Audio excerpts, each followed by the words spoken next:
Welcome to a Sunny Side Up Life podcast, a show for the woman who is ready to live an abundant life full of freedom and positivity. I'm your host, Sami, a nationally recognized money expert, budgeting coach, and your very own hype squad. I'm on a mission to help you break free from survival mode, gain financial freedom, stay motivated, and focus on what matters most. Join the movement and let's start living on the brighter side of life together. Just a reminder that everything discussed in today's episode will be linked in the show notes. Don't forget to follow me on Instagram, Facebook, and Threads at A Sunny Side Up Life. If you're ready to take control of your money and need guided instructions, check out my free budgeting challenge by going to asunnysideuplife.com. Now, let's get into the episode.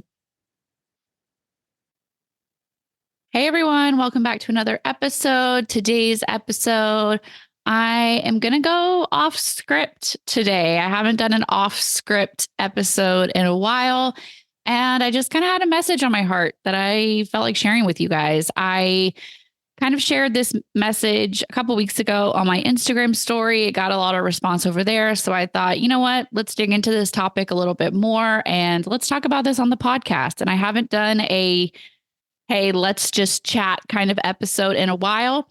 So I have my coffee with me. You know, Joe might have to edit out some, coffee cup hitting the desk, which he loves to do, but we are here to chat today. So what I was sharing over on my Instagram story was about a week or two ago, I had a kind of a goal achievement in my fitness journey. I have a goal to do a May the 4th 5K with my sister. I've never done a 5K. Both of my sisters have run 5Ks, 10Ks. Like this is kind of their thing that they do together. And I have never participated because to me, just a lot of different reasons. Running for no reason. Why? Why would you do it? Right? Until recently. And I've decided that that's a goal I want to do. I don't know if this is something I'll stick with or if this might just be a one and done and hey, that's not really for me. We're going to find out. Right. So first thing I did was Googled how many miles is in a 5K because hello, I'm an American and everything's in miles. So I Googled that 3.1. I'm like, wow, okay. Yeah. It's not too bad, especially if I kind of do a walk run combination. I'm not planning on running the whole entire thing quite yet. So I'm like, all right, 1.3 or 3.1. Oof, I'm going to put it backwards. That would be nice. No, 3.1. I'm like, that's my goal on the treadmill. So I've been kind of going to the gym on the treadmill. I walk a lot in my neighborhood with my sister. And I'm like, I know I can do 1 to 2 miles. My sister and I can walk 2.5 miles. If we get to talking and, time flies, right? Like 3, it's kind of pushing it. Running some of that, kind of pushing it. So I've been working on that. Anyway, recently I achieved that. It was my first time to go that distance on the treadmill. And I was just really, really proud of myself and really in my feels. So I, of course, jumped on Instagram stories to share my win and cried on Instagram stories, which is, always a great look. And I really got in my feels and really got reflective. And that's kind of where here we are with this episode. So in that Instagram story, I was sharing that this was obviously not an overnight success. And I shared with you guys that I started working with a trainer, Chloe, which you guys are going to hear an interview with her very, very shortly on the podcast. It is going to be great. And at that time, it had been 5 weeks that I had been working with her. And I was like, but not even that. Like this obviously was not an overnight, but this was not even a 5 weeks in the making. This was 5 years in the making. And here's my thought behind this. When I actually probably farther than that, to be really, really honest with you. But when I first started my intentional living journey, and I just say intentional living because once you really dive into this lifestyle, it starts to spill over into everything you do. And I tell my clients this all the time. Money might be the first thing that you decide to check off this list, or it might be a little bit farther down the list. Maybe you've kind of tackled some other areas. But I feel like if you do it right and you have the right intention behind it, it will not be the last intentional living thing that you do, because it does start to spill over into every aspect of your life. Let me explain my thought process behind that. So when we first started our intentional living journey, it's been nearly 10 years at this point. For us, my family, that started when I decided to quit working full time. In between our first and second daughters, I had a miscarriage. At that time, I was working usually about 60 hours a week outside of the house. I was running my family's auction business at the time, the business that my grandpa and my mom still run and still work 40 to 60 hours a week at. At that time, I literally worked 6 days a week, very, very long days. A lot of times I would eat out 2 to 3 meals per day, which if you've ever heard me talk about how when we first started, our restaurant budget was like $800 or $900 a month, not a budget, but our restaurant spending, because we weren't doing a budget, was $800 or $900 a month. That's how. I didn't sleep very much. I had no hobbies. My house was a disaster. It was really, really out of control. It was a very fast-paced living. It was a very unintentional. Intentionality had no purpose, like no even thought in my head. I got up, I went to work. I ate all my meals from fast food. I came home, literally went straight to bed. I didn't clean, I didn't cook, I didn't have hobbies. I only had Sundays off, and Sundays were usually like a family dinner, maybe rushing to get some sort of groceries, rushing to get chores done. There was no rest. Rest had no purpose. I didn't even hardly watch TV. There was no decompressing. There was no time for mental health. And I drug June along with me through all of this when she was a baby and a toddler. So I had a miscarriage. All of the things that you tell yourself when you have a miscarriage, whether it was my fault or not, who will ever know? But of course, you always default to blaming yourself.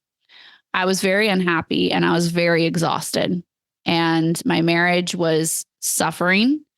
My relationship with my daughter was suffering. There was no really intentionality in my parenting, even though she was with me literally 24/7. It was usually a hurry up, take a nap in my office so I can get my work done. You know, we did have good memories, and my therapist is like, you did have good memories. Let's remember, our brains tend to remember the bad ones. Anyway, it was a dark season of my life. It was a very busy, chaotic, expensive, debt-filled season of my life.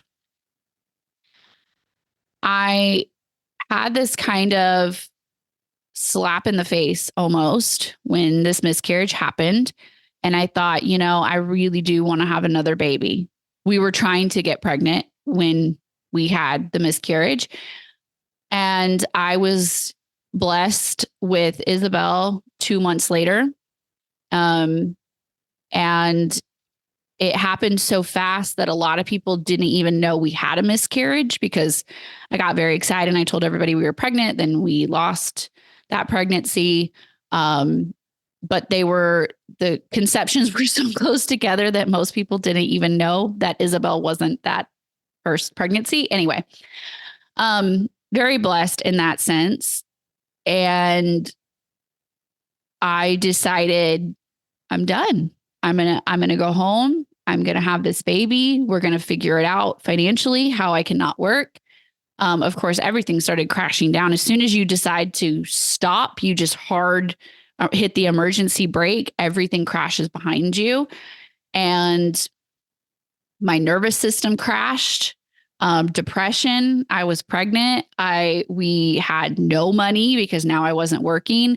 We were already living beyond our means, even with me bringing in money. It was just a very hard stop, and it crashed very hard. And we kind of lived that way for like the majority of my pregnancy and the first few months of Isabel's life.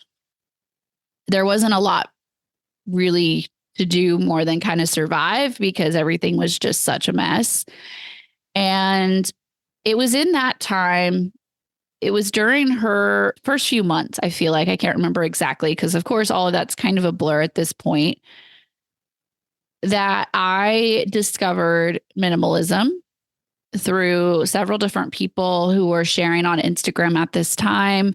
It was kind of becoming trendy. It was kind of becoming like an intentional living, like regain your motherhood type of movement. And it was very popular. And I'm so, so grateful for that time. So my intentional living journey really started. The first, I feel like, big subject or like section kind of that I checked off was my home. And so at the time we were living in our 3,200 square foot house and we couldn't afford it, number one. And it was massive. That's not counting the garage. That's not counting 2 outside buildings that were all stuffed full of stuff. And we were buried under so much clutter, so much debt, so much dysregulation in like our nervous system. Like we didn't know how to rest. I didn't know how to rest. I didn't have any hobbies. Like I just totally crashed. So I tackled the house first. And I was sharing this with a family member the other day because she was kind of asking me like, how do you be a minimalism? So tell me the minimalism 101, Sami, like, where do I start? So I was kind of reliving this, telling her these early days. So what I actually did when I first started my minimalism journey was, for one, I read several books and I listened to several podcasts and, found people who inspired me, which I think you should always do. It's great. Find real life examples, even if those real life examples are on Instagram. Find examples of people who are doing the thing you want to do. It makes it more tangible. It makes it more like, hey, that girl's doing it. I can do it too. So that's what I did. I also drew a map of our house. I just drew it out, janky, on a piece of computer paper. And I went through each room by room. And I would go in, walk in the room, in the doorway, go to your right, every single thing in order in the room. I had to touch the thing, pick it up. If it was a shelf full of knickknacks, every single thing off the shelf, touch every single item in that room and clean it. If you're going to keep it, dust it off, put it back. If it's trash, put it in the trash. If you're going to get rid of it, sell it, donate it, whatever, put it in your get rid of pile. And I went through the whole house like this, room by room. Obviously, this took me a very long time. And I slowly pared things down. And eventually to the point where in less than 2 years, we sold that house and moved into a 600 square foot rent house, 2-bedroom, 1 bathroom, from 4 bedrooms, 2.5 bathrooms. So we were able to pare our stuff down that much in about 2 years. That was the first big thing I did. When I took back control of my house, my environment, my days in general, because obviously I had much less chores to do. The house was much easier to maintain. I knew where everything was. Everything was organized. It was life altering. For the past 4 years, I've worked with over 100 clients one-on-one, real women who took action on making big changes to their finances. My coaching sessions are designed to give you completely personalized budgeting support. Together, we'll organize your bills, build better spending habits, pay down your debt, build your savings, and invest for the future. I'll help you get a system in place that will set you up for success for years to come. I'll answer all of your questions along the way, talk you through all of your mindset blocks, and most of all, I'll be there to hold you accountable. So this time will be the time that you'll finally stick to your budget and make those dreams a reality. Visit asunnysideuplife.com/coaching to apply today to see if one-on-one budget coaching is right for you. The next thing I did, and this is while we were still in the big house, was my budget. So even though I think the budget was probably the most life-altering, it actually was the second thing that I did, which is, I don't know, kind of interesting to me. I don't know if that's funny or not, but that was the second thing I did. So I had been doing kind of this minimalism thing for a few months, maybe, I don't know, it was like 4 months, 6 months, something like that. And then I'm like, now that like I have all my bills and paperwork organized in one place, I threw out all the trash and I know where everything is, I should probably like pay some of this debt. So I got on a budget and I got our finances organized, and I actually kind of had the time and I had the mental capacity to take on another task. And I think that right there is the key. The mental capacity to take on the task. And sometimes you're not 100% ready. Sometimes one part of your brain is ready because one part of your brain is screaming for a change. And the other part of your brain is like, no, we're exhausted. And that's the challenging part right there. That's make or break, is when you decide which side of your brain you're going to let win this time. And I saw this amazing reel. I already wanted to plan to talk about this topic. And then I saw this reel that was so on topic, just on topic, so perfect. I'm going to link it in the show notes for you guys so you can listen to the exact wording. But I'm going to summarize. It says, your nervous system will choose a familiar hell rather than an unfamiliar heaven. I was like, wow. Your nervous system's job is to keep you safe. And to your nervous system, safe means comfortable. And comfortable is that familiar hell. Comfortable is staying buried in your clutter. Comfortable hell, familiar hell, comfortable is staying buried in your debt, is staying busy, because what will happen if you sit still? I don't know. What if I have to think my thoughts and feel my feelings? That's scary. So I think I'll just stay busy because that's what I'm used to. That's familiar to me. Familiar is not prioritizing your fitness, your health, your relationships, is staying in a bad relationship because that's familiar. It's staying in a bad work environment because it's comfortable, because it's normal. It's what we know. So your nervous system is like, no. We know how to handle this. Let's stay here. The unknown is the unfamiliar heaven. You don't know, but that option is actually going to be way better, but it's scary because it's unknown.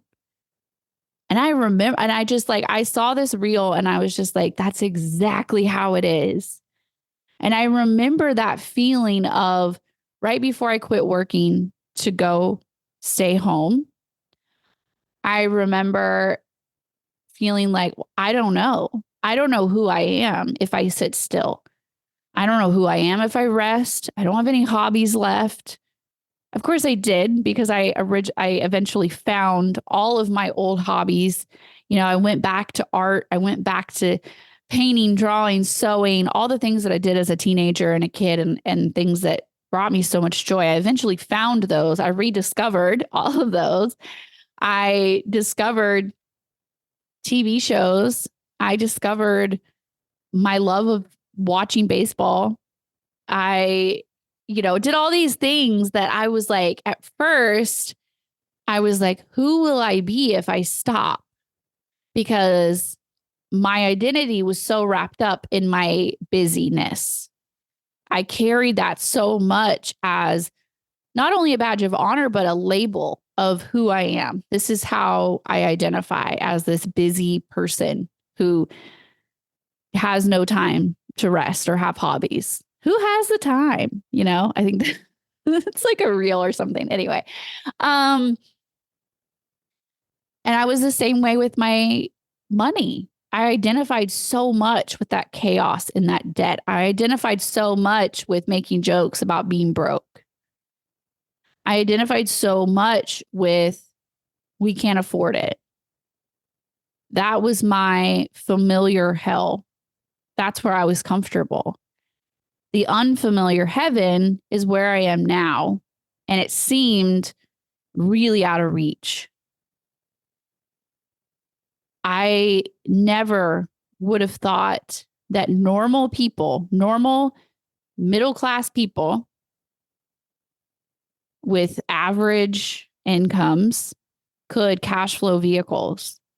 I never thought that, one, retiring at all, two, retiring early was ever in a scope of reality for us.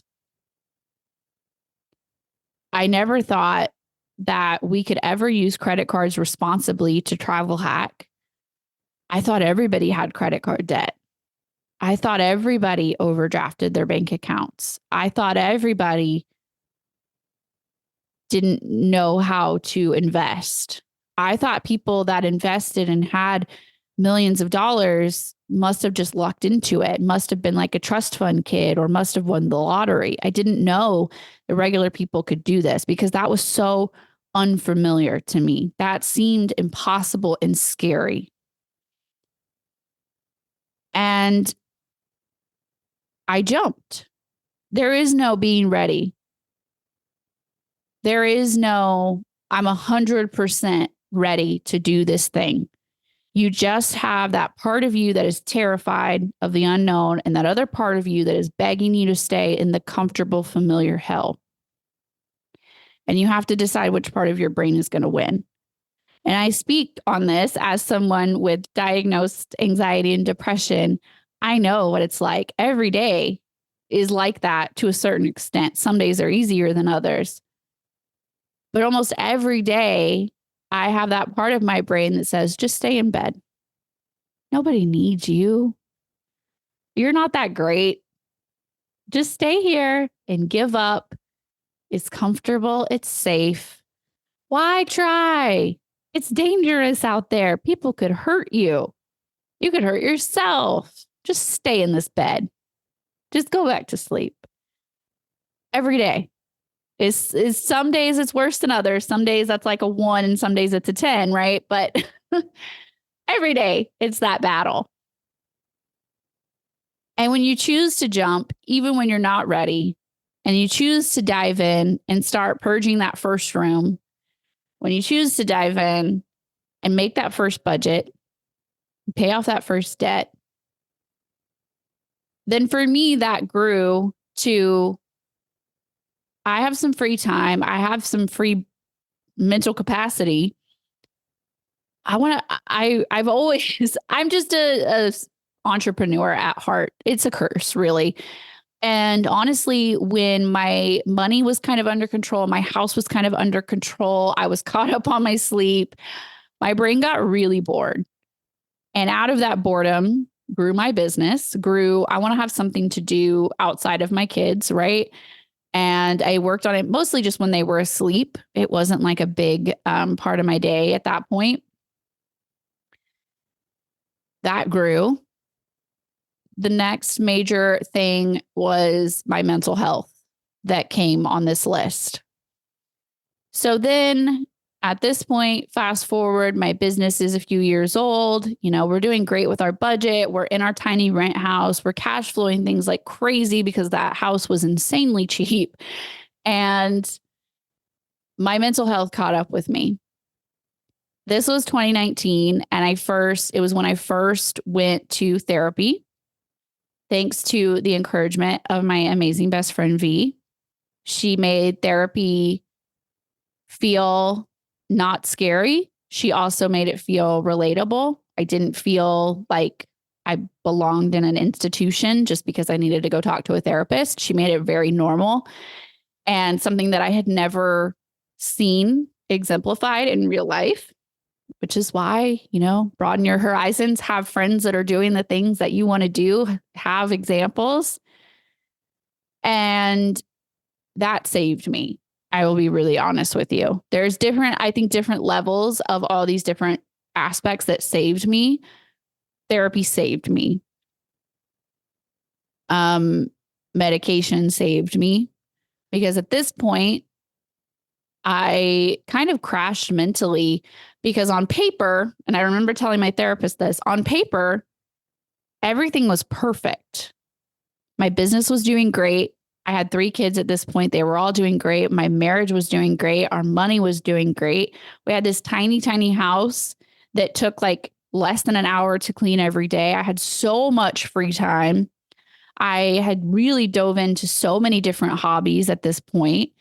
I can't so many hobbies. I had so much free time. And I'm like, on paper, everything looks perfect. So why do I feel so awful? Why is my brain telling me to give up? We're just going to put it very PG right there. Why is my brain telling me to give up on life? And she's like, that's depression. So I was like, but I'm not sad because I'm probably one of the happiest people you'll ever meet. Always laughing, always joking, always smiling. I'm not sad. And she's like, yeah, you're not sad. You're depressed, friend. It's 2 different things. And that was my first journey into mental health. At this time, I got on Zoloft, which I'm very transparent about the fact that I'm still on Zoloft ever since 2019. So 5 years now. I'm happy to report that I'm still alive, thanks to probably Zoloft. At that time, I did also get on Xanax. I have since long time been off of Xanax, but I'm very transparent on the fact that I was on Xanax. I literally needed Xanax to get out of bed. My anxiety was so bad that I would wake up shaking, that I would wake up so anxious that I could not even function. And I remember for a period of time here, several months, not quite a year, probably, I would literally wake up. I would take a Xanax. I would go back to sleep for 30 minutes to an hour. I purposely set my alarm early so I could get up, take my medicine, kind of doze back off or just lay in bed and wait for it to kick in. And then I could get up and be functionable. So I had to strategically plan my timing because I literally couldn't get out of bed. And I remember for several months there, taking that medicine and laying there in bed, feeling my body relax, feeling my anxiety kind of start to fade away. Once I did that, once the medicine kicked in, I could get up and I could shower and I could take care of my kids and I could do all my responsibilities. And I had to strategically time that or I literally couldn't get out of bed, which is an awful feeling, especially when on paper, you have everything that you want. Your life is quote unquote perfect and you still can't. And it makes no sense. And it's very confusing and it's very scary. And you feel insane. You feel like I should be so happy. I should be so grateful. Maybe I'm just not grateful enough. Maybe I just haven't counted my blessings enough or something. And you just really feel like, why am I so broken? And that's where I was at that point. all of this pushing forward, working through therapy, working through all these things. Eventually, I was able to get off of the Xanax and able to get out of bed on my own, which is, a great feeling. And now my current task is my health and my fitness. And I feel like I've done these really big chunks, and my health and my fitness has always been the kind of my Achilles heel. Like it has always been the thing that I think my weakness really. And I really had this moment. What really pushed me to finally take this part seriously was I had this thought of, that's it. That's like my one big box left to check off. And if I do that, like, gosh, I feel like I'll be unstoppable. And I was like, that's it. I guess that means it's time to do it. So here we are. And it's really scary. And I'm like fresh in this new era of doing this thing, which all leads me back to my original point of this story. I didn't achieve that 3.1 miles on the treadmill a week or two ago overnight. It was literally 10 years in the making. It was 5 years in the making. It was 5 years from that day when I finally went to therapy and thought, I can't do this on my own.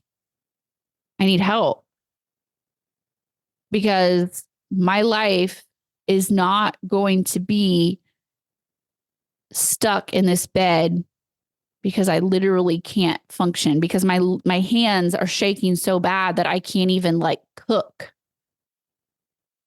because my anxiety was that bad, because my body doesn't know how to relax because my brain is so high functioning. That day, when I chose life over giving up, when I chose the unfamiliar heaven rather than the comfortable, familiar hell, each one of those days with my house, my money, my mental health, my fitness, my food, my business, my hobbies, each one of those days, when I chose the unfamiliar heaven, that was when I succeeded. The choice to jump, the choice to go even when you're scared. You have to do it when you're scared. You're never going to be 100% ready. But that familiar, comfortable hell, that's when you lose. That's when you give up. And that was when I achieved those goals. It was 5 years ago when I decided to get out of that bed and not give up on my life. Choose that I was worthy of something better.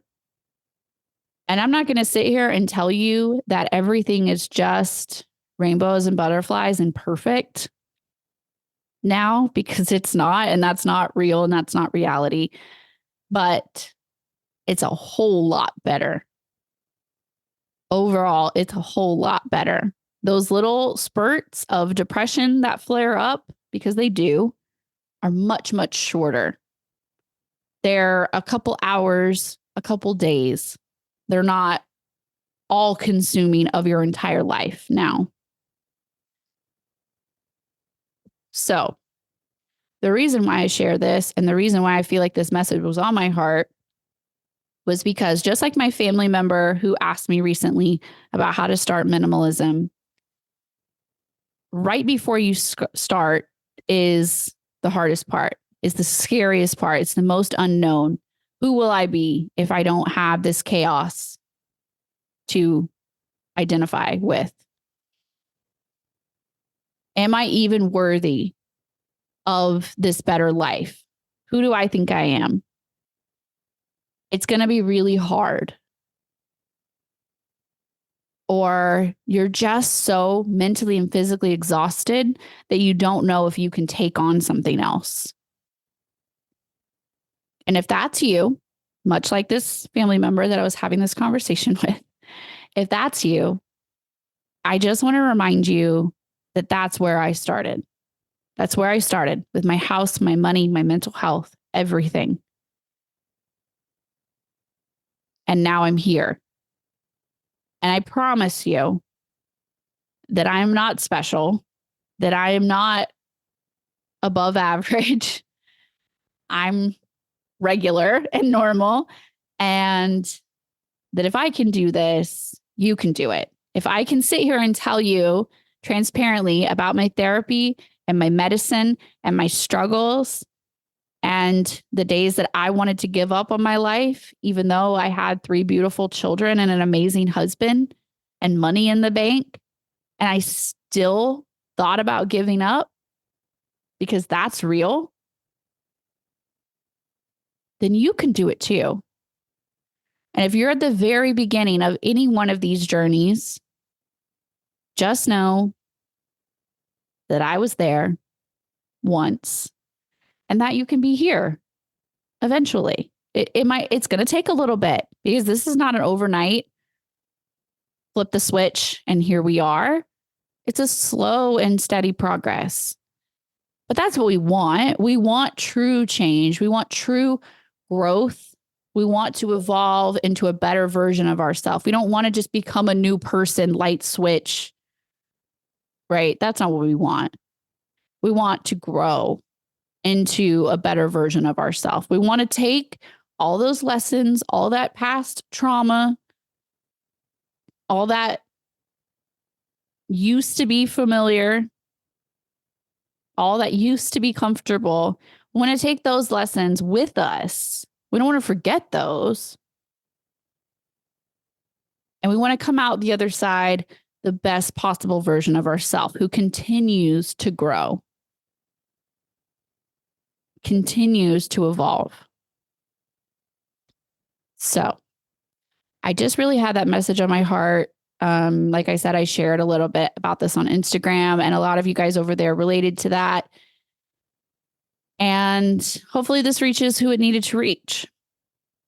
So again, I will link to that reel that I was referencing because it was really great, and share it. You know, I would love to see messages like this getting shared. Share this episode, especially if you know that there's someone around you that's struggling. Remind them that they're not alone.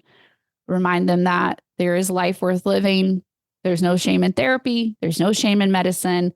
There's no shame in asking for help. There's no shame in reaching out, building a community around you of people who will support you, whether that is Instagram friends who become real life friends, whether that is hiring a therapist, hiring a personal trainer, you know, hooking up with a doctor, professional that understands you and is slow and patient with you.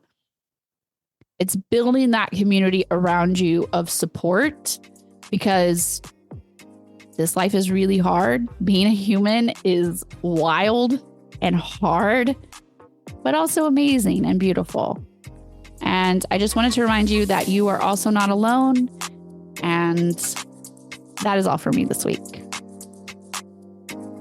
Thanks for hanging out for another episode of a Sunny Side Up Life podcast. If you enjoyed this episode, please share it with a friend and leave a review.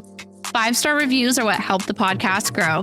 Don't forget to check out the episode show notes for links to everything that we talked about in today's episode.